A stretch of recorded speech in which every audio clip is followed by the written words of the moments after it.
Neste momento, Deus, através desta emissora, leva até você mais um programa de fé, com mensagens, hinos e orações a seu favor.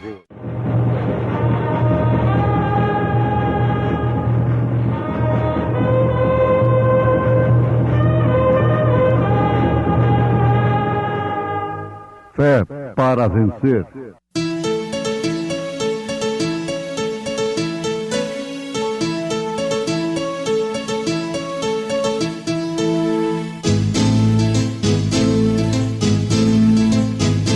Mensageiro, Deus enviou o seu profeta, seu profeta Este som de alarido retumbando está, retumbando está. E as águias de Deus, e as águias de Deus já voando estão, já voando estão. William Branham foi seu nome e Deus foi com ele, e Deus foi com ele. E a coluna de fogo sempre lhe seguiu, sempre lhe seguiu. A palavra ele pregou, a palavra ele pregou com fidelidade. Assim, os derradeiros serão primeiros, e os primeiros derradeiros, porque muitos são chamados, mas poucos escolhidos.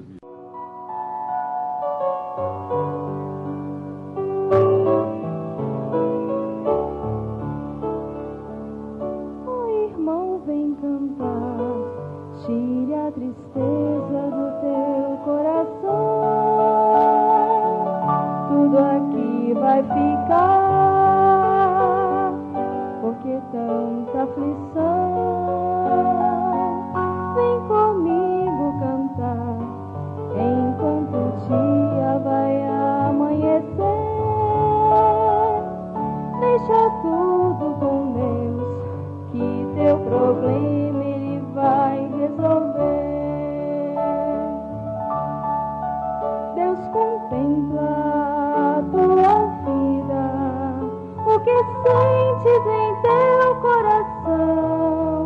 Ó, confia tão somente, o Senhor sempre estende sua mão. Quando o sol declinar, nunca te esqueças de louvar a Deus. Vem comigo cantar em tudo isso que Cristo te deu.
Ouvintes, Jesus encerra a parábola dos trabalhadores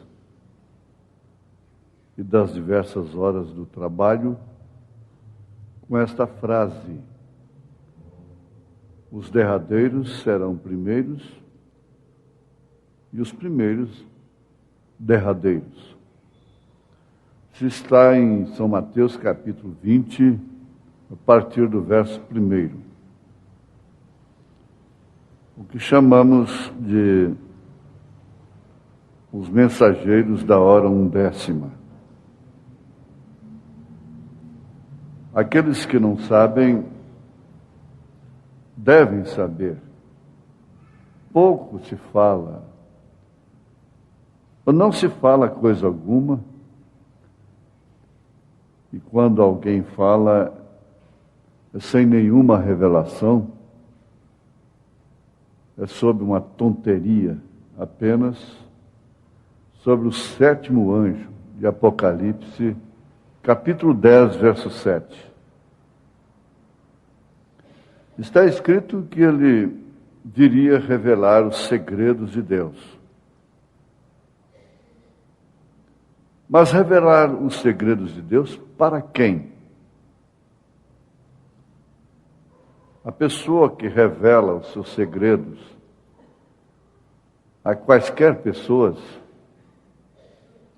ou mesmo amigos, ela por fim se decepciona, se desgasta, toma muito prejuízo de todas as ordens. Um segredo deixa de ser um segredo até que se fale com a primeira pessoa.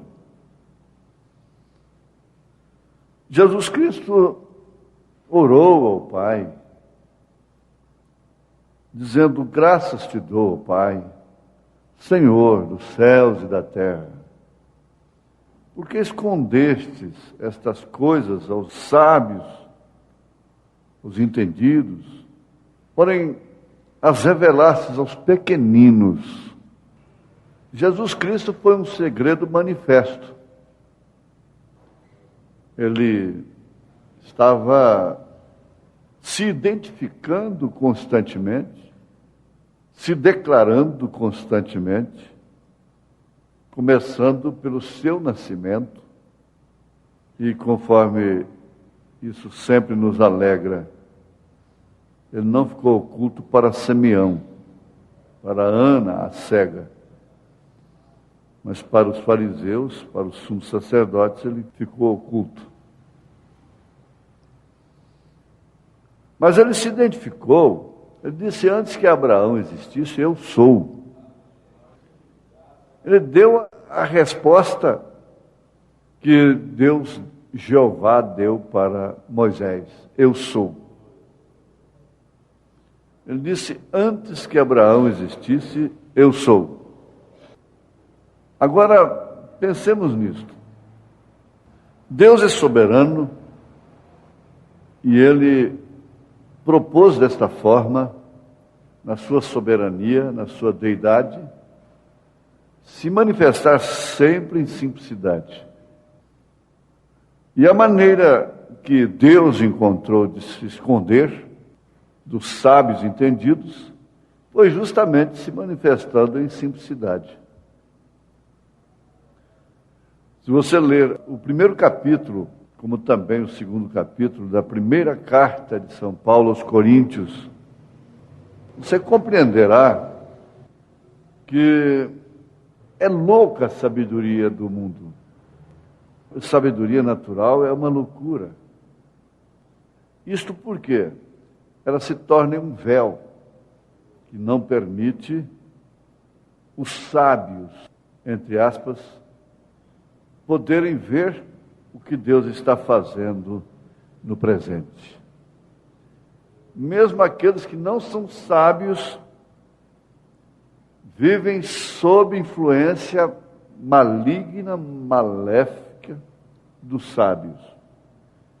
Mesmo aqueles que não têm sabedoria evidenciada em seus conscientes, a sabedoria de Deus são influenciados, beneficiados e abençoados por aqueles que têm a sabedoria de Deus. Agora, a maior sabedoria que se pode encontrar hoje é exatamente saber onde Deus está. Por mais simples que seja, e você pode gritar isso para o mundo todo, que não vai resolver. Perguntaram para o profeta desta era, Reverendo Branham, Deus está na sua igreja? Ele disse, não, Deus está em sua palavra. Então todos concordam com isso. Não podem discordar. E Deus está na sua palavra. No princípio era o Verbo, e o Verbo estava com Deus, e o Verbo era Deus. E nada do que foi feito sem o Verbo, sem a palavra, sem o Logos de Deus, que significa também sem Jesus Cristo. Nada do que foi feito, nada do que está sendo feito, nada do que será feito pode ser feito sem Jesus Cristo. Então, esse sétimo anjo completa um ministério tríplice para esta era, que é o de Elias, filho do homem, e sétimo anjo. Agora, como sétimo anjo, ele vem para abrir os selos do Apocalipse. E segundo ele próprio, a revelação de cada selo significa um trovão. Se são 7 selos, são 7 trovões. Então, consequentemente, 7 selos que foram abertos são 7 trovões que ecoaram. Há uma diferença entre um selo e o outro. É que nós temos o primeiro, o segundo, o terceiro selos que já se cumpriram. É história. Estamos em pleno cumprimento do quarto selo, que culmina com o rapto, com o arrebatamento da igreja. Você dizer que a Aparecida é Deus, faz milagre, tem procissão para ela. Milhares creem, fecham as portas, seja qual for o dia da semana, pelo seu dia. Você diz que o São Cristóvão guarda os motoristas, então eles acreditam.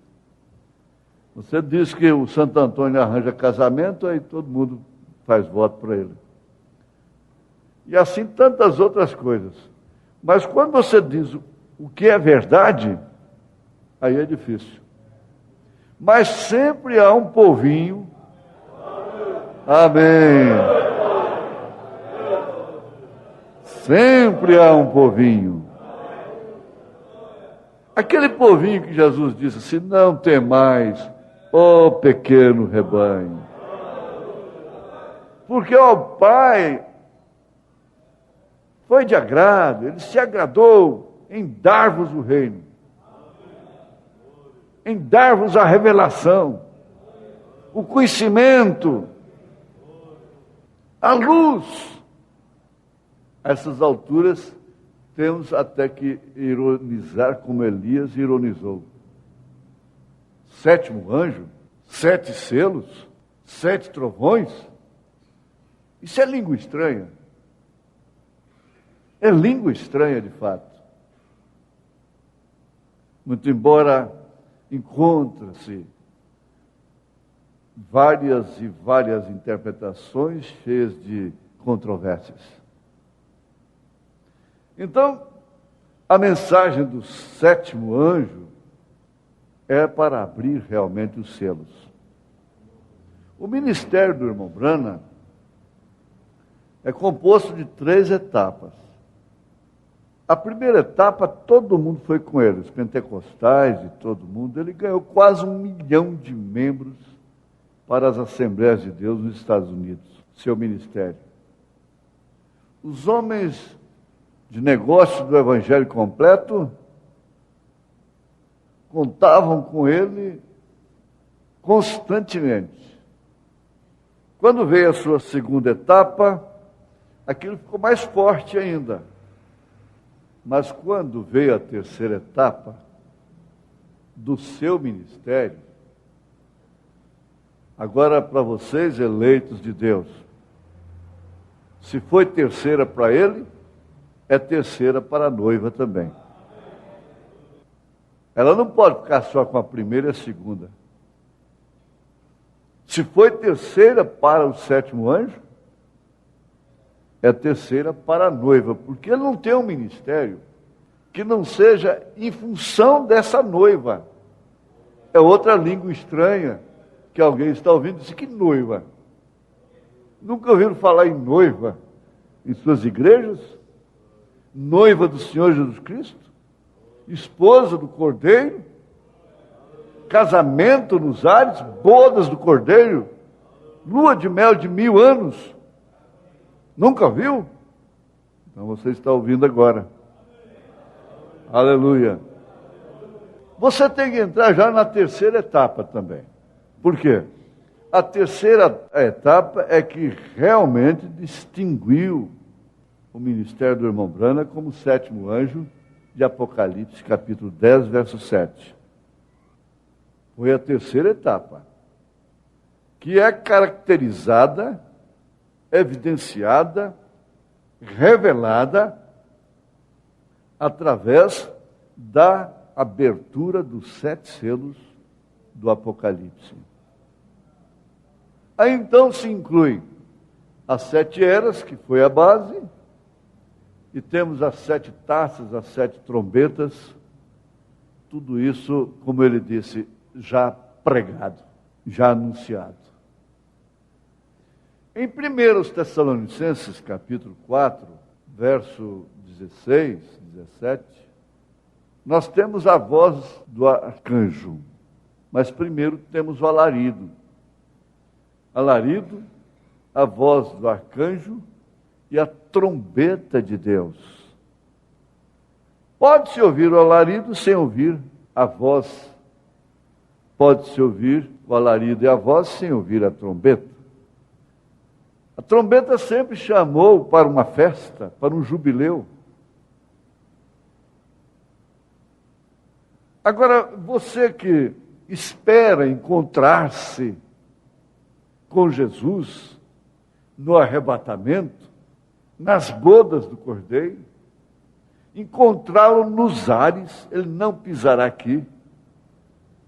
Se ele pisar na terra, ele será crucificado novamente.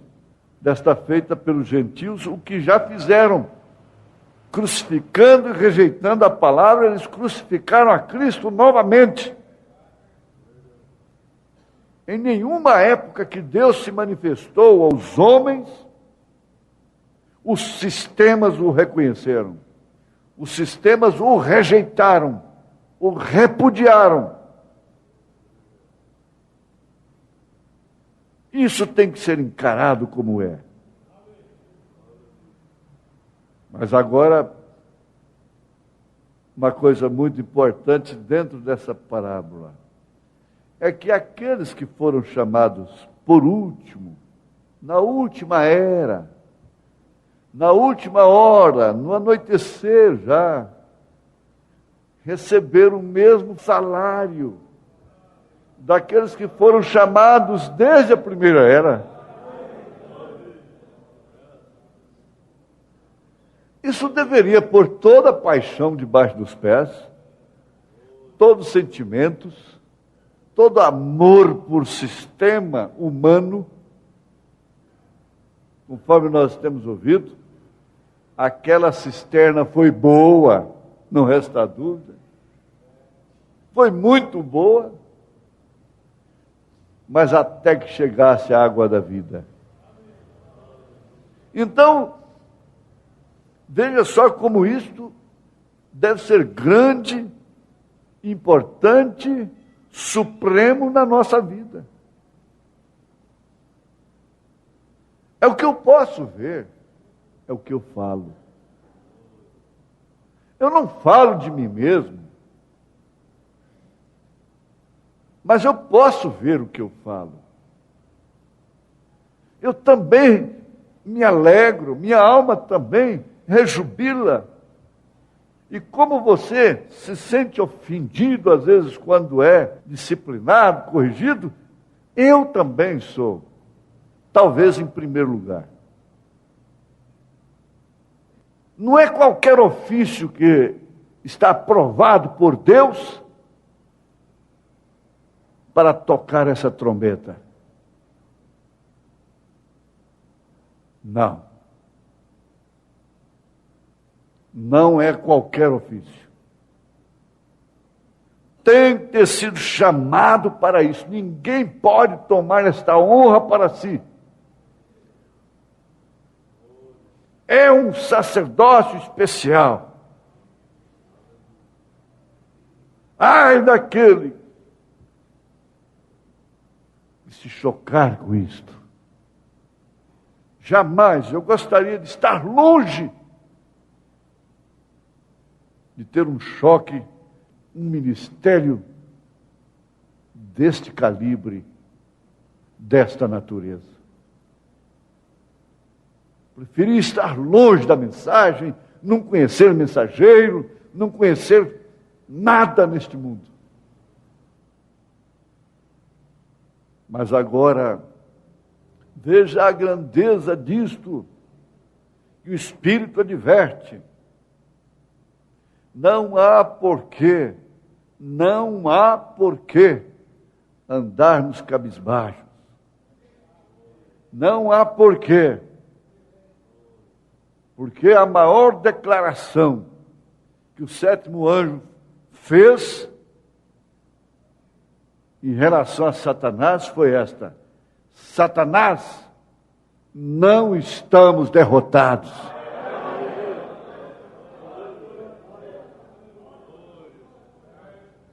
Ele não disse, você está derrotado. O profeta não brigou com demônios. Ele não teve que expulsar demônios. Os demônios chegavam perto dele, já saíam.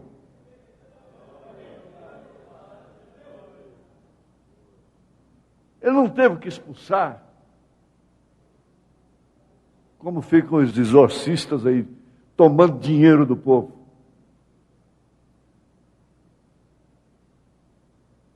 Ele, como profeta de Deus, e nós, como revelados de sua mensagem, sabemos que está reservado o lago de fogo para Satanás.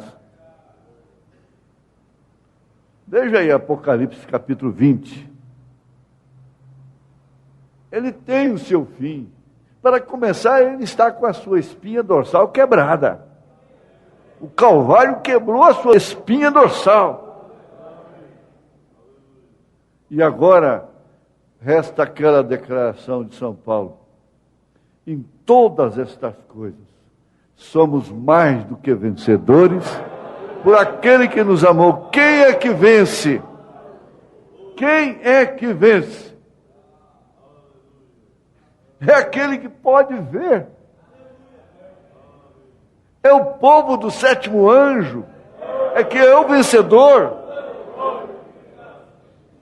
É o povo do sétimo anjo de Apocalipse, capítulo 10, verso 7, que é o vencedor. E Deus te abençoou. Deus me abençoou. Deus nos abençoou. Em nome de Jesus Cristo. Amém.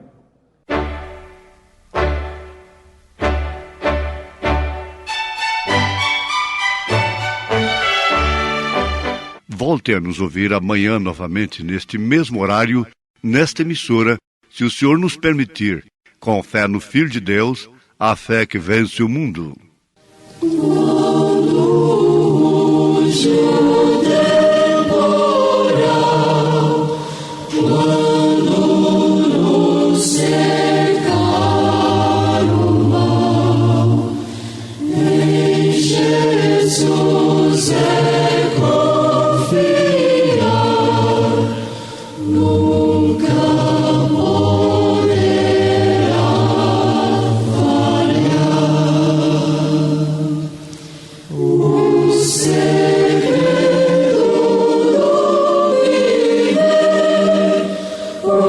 Say